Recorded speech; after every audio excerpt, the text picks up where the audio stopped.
Sir నేను మీకు Eklavya శిష్యునండి. In fact మేము కాలేజీలో చాలా చాలా డ్రామాలు వేసామండి. ఆల్మోస్ట్ అన్ని డ్రామాల్లోనూ నాకు ప్రైజ్ వచ్చాయి. Very good. నువ్వు బాగా డబ్బున్న వాళ్ళ అబ్బాయి అయ్యుండి కూడా నాటక కళ మీద ఇంత అభిరుచి చూపిస్తున్నావంటే నాకు చాలా ఆనందంగా ఉంది. థ్యాంక్స్ అండి. కాఫీ తీసుకో. Thank you. మా అమ్మాయి అన్నపూర్ణ. హాయ్. నమస్కారం అండి. నమస్కారం. అంటే ఒక రంగమార్తాండ గారి కడుపున ఒక రంగజ్యోతి పుట్టిందన్నమాట. అసలు విషయంలోకి వద్దాం. ప్రతి నటుడు ప్రతి నటి సాధన విషయంలో కొన్ని జాగ్రత్తలు తీసుకోవాలి బాబు. జాగ్రత్త విషయంలో నేను చాలా జాగ్రత్తగా ఉంటానండి. స్టేజ్ మీద నటించేటప్పుడు వాచకంలో కానీ, అభినయంలో కానీ, ఆంగికంలో కానీ, పక్క వాళ్ళతో కోఆపరేట్ చేయడంలో కానీ, కాఫీ తాగడం దగ్గర నుంచి కూర్చోవడం, నడవడం, అసలు నేను చాలా చాలా జాగ్రత్తగా ఉంటానండి.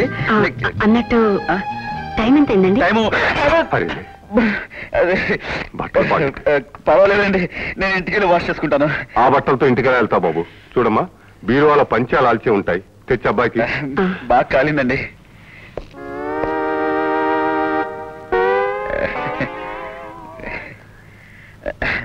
నేను వస్తానండి. సారీ అండి. పర్వాలేదండి, ఇంతవరకు పంచగడ్డ వేషాలు వేయక అలవాట్లేదు.